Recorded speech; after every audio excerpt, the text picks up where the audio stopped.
지혁이 걱정된 상철은 지혁과 마주 앉았습니다. 지혁이 먼저 입을 열었어요.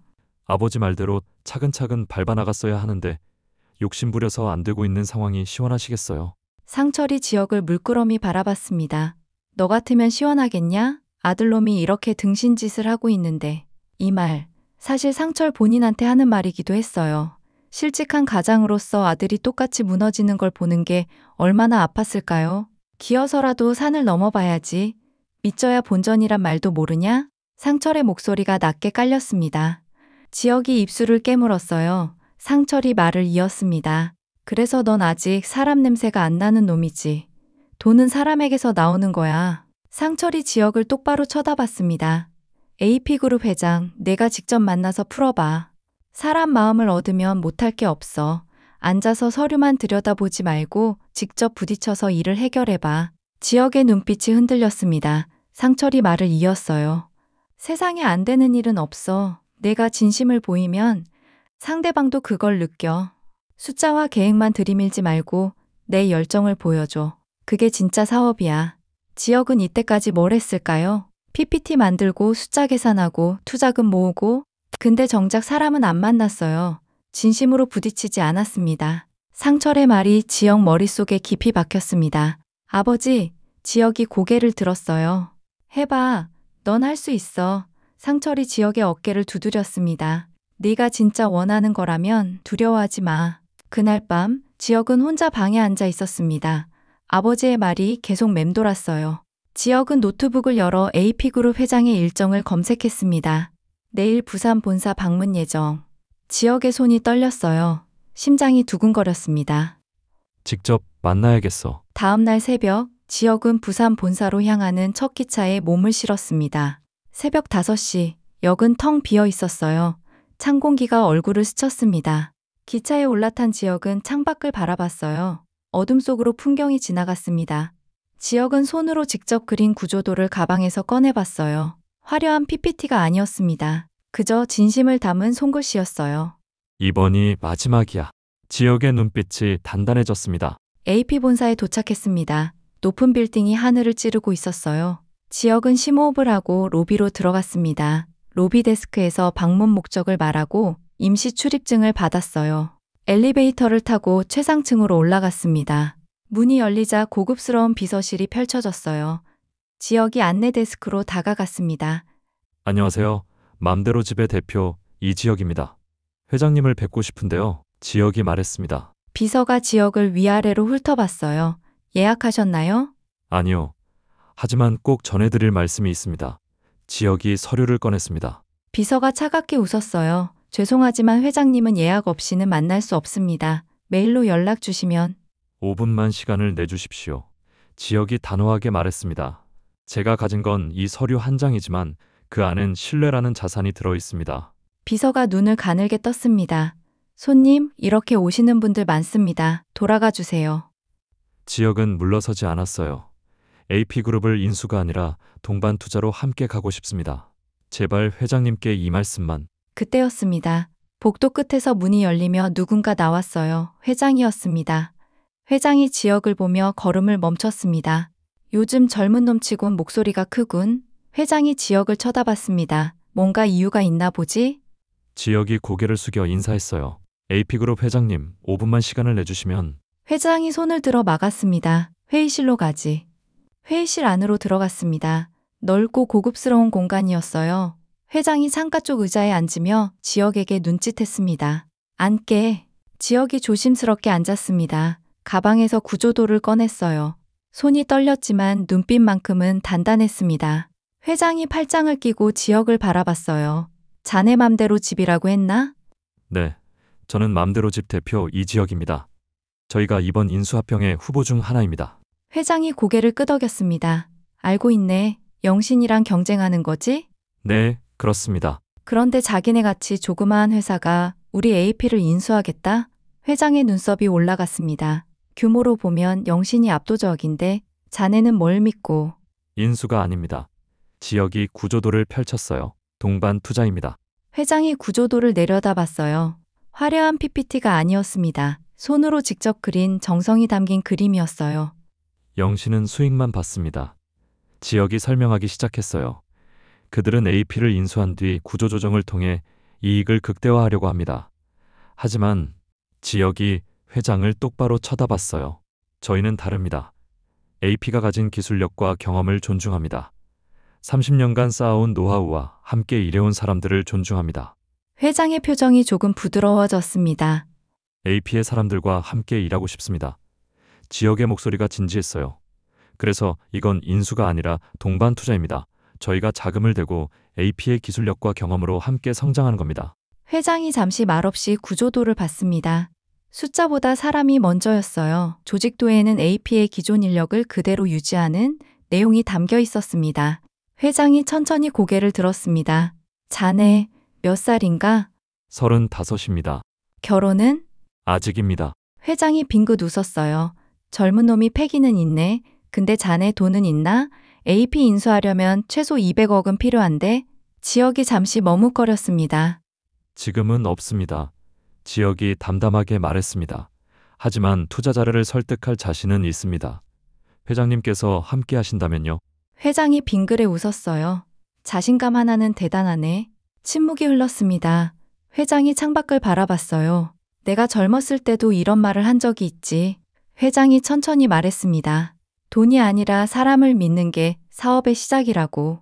지역이 회장을 쳐다봤습니다. 근데 세월이 지나니 잊고 살더라고. 돈만 쫓고 숫자만 보고. 회장이 쓸쓸하게 웃었습니다. 자네가 그 말을 다시 떠올리게 하는군. 회장이 지역을 똑바로 쳐다봤어요. 좋아, 투자하겠네. 회장이 말했습니다. 200억 내가 대주지. 대신 회장이 손가락으로 탁자를 톡톡 두드렸습니다. 결과로 보여줘. 말만 번지르르한 게 아니라는 걸 증명해봐. 그게 진짜 신뢰야. 지역은 숨을 깊이 들이마셨습니다. 심장이 터질 것 같았어요. 200억 투자. 조건은 단 하나, 결과. 감사합니다. 지역이 깊게 고개를 숙였습니다. 꼭 보여드리겠습니다. 회장이 자리에서 일어났습니다. 계약서는 법무팀에서 준비하게. 일주일 안에 정리해서 보내지. 지역이 일어나 악수를 청했어요. 회장이 지역의 손을 꽉 잡았습니다. 그 악수에는 믿음이 담겨 있었어요. 기대하겠네, 이지역 대표. 네, 회장님. 회의실을 나오는 지역의 발걸음이 가벼웠습니다. 비서들이 놀란 눈으로 지역을 쳐다봤어요. 불과 30분 만에 회장의 투자를 받아낸 거였습니다. 인수합병 최종심사 당일이 왔습니다. 대회의실에 여러 심사위원들이 모였어요. 영신 측이 먼저 발표를 시작했습니다. 화려한 PPT가 펼쳐졌어요. 수익성 분석, 구조조정 계획, 이익 극대화 전략, 모든 게 완벽해 보였습니다. 발표가 끝나자 박수가 터졌어요. 영신의 제안은 매우 안정적이고 현실적입니다. 심사위원 한 명이 고개를 끄덕였습니다. 다음은 지역의 차례였습니다. 지역이 천천히 일어났어요. 노트북을 열지 않았습니다. 그저 손으로 그린 구조도 한 장을 들고 앞으로 나갔습니다. 회의실이 웅성거렸어요. 저게 뭐야? PPT도 없어? 수군거리는 소리가 들렸습니다. 지역이 조용히 말했습니다. 저희는 자본으로 경쟁하지 않겠습니다. 회의실이 조용해졌어요. 신뢰로 결과를 증명하겠습니다. 지역이 구조도를 들어올렸습니다. 영신은 숫자를 보여드렸습니다. 저희는 사람을 보여드리겠습니다. 지역이 마지막 페이지를 넘겼어요. 거기엔 AP그룹 공동투자 협약서가 찍혀 있었습니다. 회의실이 순간 술렁였습니다. AP그룹이? 저게 진짜야? 놀라움이 가득했어요. 심사위원장이 안경을 고쳤으며 말했습니다. AP그룹의 공동투자라니요? 네, 지역이 차분하게 대답했습니다. AP그룹 회장님께서 직접 200억 투자를 결정하셨습니다. 이유는 단 하나, 신뢰였습니다. 침묵이 흘렀습니다. 심사위원들이 서로를 쳐다봤어요. 심사위원장이 잠시 정적을 깼습니다. 맘대로집과 AP그룹의 공동인수안을 승인합니다. 회의실에 박수가 터졌어요. 지역은 고개를 깊이 숙여 감사 인사를 했습니다. 겸손하게요. 영신 측 사람들은 어이없다는 표정으로 서로를 쳐다봤습니다. 하지만 이미 끝난 일이었어요. 모든 게 끝난 뒤 지역은 홀로 회의실에 남았습니다. 다른 사람들은 다 나갔어요. 탁자 위엔 회장이 남긴 명함 한 장이 놓여 있었습니다. 지역이 그 명함을 집어들었어요. 뒷면에 손글씨가 적혀 있었습니다. 결과로 보여줘. 그게 진짜 신뢰다. 지역은 그 명함을 바라보며 천천히 미소 지었습니다. 가슴이 벅차올랐어요. 결과로 보여드리겠습니다. 지혁이 명함을 지갑에 소중히 넣었습니다. 창밖으로 햇살이 들어왔어요. 따뜻했습니다. 이제 진짜 시작이었어요. 지혁이 부산에서 돌아온 그날 밤, 성재는 사무실에 혼자 남아 있었습니다. 책상 위엔 보양건설 관련 서류들이 쌓여 있었어요. 성재는 투자금 회수건을 다시 살펴보고 있었습니다. 이상해. 타이밍이 너무 절묘해. 보양건설이 투자를 철회한 건 불과 일주일 전이었어요. 그것도 갑자기 아무 예고 없이요. 성재가 전화를 걸었습니다. 보양건설 투자팀장이었어요. 김 팀장님, 저 박성재입니다. 투자 철회 건으로 여쭤볼 게 있는데요. 혹시 외부에서 압력 같은 게 들어온 건 아닌가요? 전화기 너머로 잠시 침묵이 흘렀습니다. 위에서 내려온 지시였어요. 갑자기 철회하라고요. 근데 이상한 게 그 지시가 우리 회사 내부에서 나온 건지도 확실하지 않았어요. 그럼 누가 그 지시를 내렸죠? 그걸 저도 정확히는 모르겠어요. 근데 소문으론 어떤 큰손 투자자 쪽에서 압력이 들어왔다고? 전화를 끄는 성재는 한참 동안 생각에 잠겼습니다. 큰손 투자자? 성재는 노트북을 열어 보양건설의 주요 투자자 명단을 검색했습니다. 화면에 여러 이름이 떴어요. 그중 하나가 성재의 눈길을 끌었습니다. 가온. 성재의 심장이 빠르게 뛰기 시작했어요. 설마. 성재는 화면을 물끄러미 바라봤습니다. 퍼즐 조각들이 어렴풋이 보이기 시작했어요. 새어머니가 왜? 내가 투자한 걸 알고. 성재는 자리에서 일어나 창밖을 바라봤습니다. 밤 풍경이 펼쳐져 있었지만 아무것도 보이지 않았어요. 아직은 확실하지 않아. 성재는 서류를 정리하며 조용히 중얼거렸습니다. 일단 지혁한테는 말하지 말자. 괜한 걱정만 끼치게 될 거야. 성재의 눈빛이 어두워졌습니다. 뭔가 큰 그림자가 지혁의 뒤에서 움직이고 있다는 걸 느꼈어요. 지금은 살 붙어도 엄마 뭐라 안 할걸? 이상훈 씨가 있잖아. 영라와 지환은 분식집에서 떡볶이를 먹고 있었습니다. 영라가 떡볶이를 한 입 크게 베어 물었어요. 맛있다. 지환이 웃으며 말했습니다. 내가 이렇게 맛있게 먹는 거 처음 보네. 엄마가 제일 싫어하는 음식이거든. 떡볶이, 튀김, 순대. 영라가 신나서 말했습니다. 근데 지금은 살 붙어도 엄마 뭐라 안 할걸? 이상훈 씨가 있잖아. 지환이 쓴웃음을 지었어요. 그래도 조심해야지. 식사를 마친 두 사람은 노래방으로 향했습니다. 영라는 마이크를 잡고 신나게 노래를 불렀어요. 평소엔 상상도 못할 모습이었습니다. 와, 박영라, 너 노래 잘하네? 지환이 박수를 쳤습니다. 내가 이런 것도 잘하는 줄 몰랐지? 영라가 환하게 웃었어요. 노래방 안은 웃음으로 가득했습니다. 영라는 오랜만에 자유를 느꼈어요. 그때 지환의 휴대폰이 울렸습니다. 문자였어요. 지환이 화면을 확인하는 순간 얼굴이 굳었습니다. 박영라, 스톱! 지환이 소리쳤어요. 왜? 영라가 놀라 마이크를 내려놓았습니다. 너희 엄마 차량이 내 작업실 쪽으로 이동 중이래. 지금 당장 가야 해. 영라의 얼굴이 하얗게 질렸습니다. 두 사람은 급하게 노래방을 나와 차에 올라탔어요. 지환이 엑셀을 밟았습니다. 얼마나 남았어? 영라가 떨리는 목소리로 물었습니다. 10분? 아니 8분이면 도착할 거야. 너희 엄마보다 먼저 도착할 수 있어. 차는 빠르게 달렸습니다. 영라의 손이 떨리고 있었어요. 엄마한테 들키면 안 돼. 절대 안 돼. 작업실이 보이기 시작했습니다. 다행히 성희의 차는 아직 보이지 않았어요. 빨리. 지환이 차를 세우자마자 영라가 뛰어내렸습니다. 영라는 작업실 문을 열고 안으로 들어갔어요. 숨을 고르며 옷을 정리했습니다. 지환이 차 안에서 지켜보고 있었어요. 잠시 후 성희의 차가 천천히 작업실 앞에 멈춰섰습니다. 이걸 네가 다 만들었다고? 이거 다? 에이, 어머니가 싸주셨겠지. 화창한 오후 공원 잔디밭 위에 돗자리가 펼쳐져 있었습니다. 수빈과 성재가 나란히 앉아 있었어요. 수빈이 준비한 도시락이 가득했습니다. 성재가 도시락을 열어보며 눈이 커졌어요. 와, 이게 다 뭐야? 김밥, 샌드위치, 과일까지. 오빠가 좋아할 것 같아서 준비했어. 수빈이 수줍게 웃었습니다. 이걸 네가 다 만들었다고? 이거 다? 성재가 놀란 표정으로 물었습니다. 에이, 어머니가 싸주셨겠지? 아니야, 내가 만들었어. 수빈이 항변했어요. 성재가 김밥을 한 입 베어 물며 가볍게 웃었어요. 수빈이는 아직 라면도 제대로 못 끓이는 거 아니었어? 오빠, 나 요리 진짜 늘었다고. 수빈이 볼멘 소리를 했습니다. 유튜브 보면서 엄청 연습했어. 김밥만 3번 만들었다고. 오, 그래? 우리 수빈이 대단한데?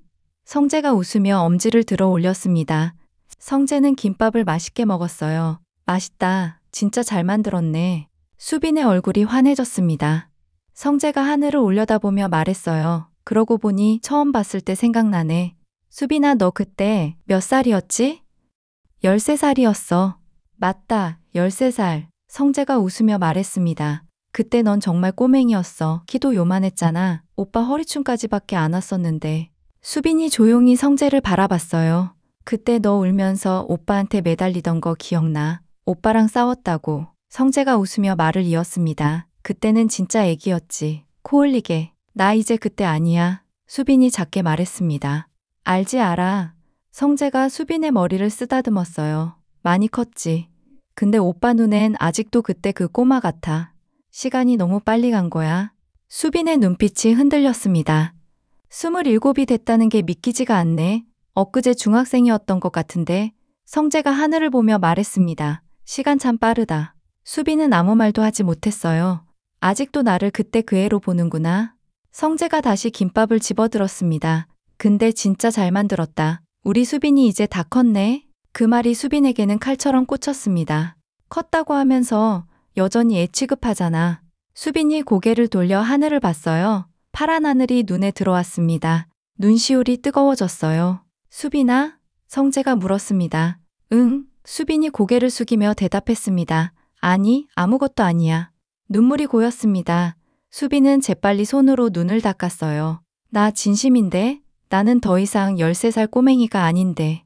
성재는 아무것도 모른 채 도시락을 먹고 있었습니다. 수빈은 그런 성재를 바라보며 속으로 중얼거렸어요. 언젠가는 오빠도 내가 컸다는 걸 진짜로 알아줄까? 바람이 불었습니다. 수빈의 머리카락이 날렸어요. 간이식이 필요한 상태였는데 은호야 미안해서 어떡하지? 공여자가 갑자기 취소를 했다는데. 병원 침대에 누워있는 성희. 옆에서 은호가 조심스럽게 지키고 있었습니다. 은호는 낯선 사람을 보듯 성희를 바라봤어요. 며칠 전까지만 해도 이사님이었던 사람. 그런데 지금은 이 사람이 내 엄마? 은호의 머릿속이 복잡했습니다. DNA 검사 결과는 분명했어요. 하지만 실감이 나지 않았습니다. 불에서 나를 잃어버렸다고 했지. 성희가 눈을 떴습니다. 은호와 눈이 마주쳤어요. 은호야, 성희가 약한 목소리로 불렀습니다. 옆에 있어줘서 고마워. 괜찮으세요? 은호가 조심스럽게 물었습니다. 아직 엄마라고 부르지 못했어요. 응, 괜찮아. 성희가 은호의 손을 잡았습니다. 미안해. 나중에 천천히 얘기하자. 성희가 다시 눈을 감았어요. 은호는 복잡한 표정으로 병실을 나왔습니다. 며칠이 흘렀습니다. 조용한 카페에서 은호와 성희가 마주 앉았어요. 성희가 먼저 입을 열었습니다. 은호야, 엄마라고 불러도 될까? 은호가 머뭇거렸어요. 아직 어색해요. 시간이 필요해요. 그래, 당연하지. 미안해. 성희가 눈물을 글썽였습니다. 침묵이 흘러갔습니다. 성희가 천천히 말을 꺼냈어요. 사실 너한테 할 말이 있어서. 은호가 성희를 바라봤습니다. 성희가 눈물을 흘리며 말했습니다. 내 오빠가 있어, 쌍둥이 오빠. 쌍둥이, 오빠요? 은호의 눈이 커졌습니다. 그날 불에서 너만 잃어버린 게 아니었어. 너희 둘 다 잃어버렸는데 오빠는 나중에 찾았어. 성희의 목소리가 떨렸어요. 그럼 오빠는 어머니랑 계속 함께 있었어요? 은호가 떨리는 목소리로 물었습니다. 성희가 고개를 끄덕였어요. 미안해. 너만 못 찾았어. 은호의 표정이 복잡해졌습니다. 뭐라 말해야 할지 몰랐어요. 그 애가 지금 많이 아파. 간이 안 좋아서. 성희가 울면서 말했습니다. 그럼 오빠가 위험한 거예요? 은호가 걱정스러운 표정을 지었습니다. 간이식이 필요한데 공여자를 찾았었어. 근데 갑자기 취소를 했어.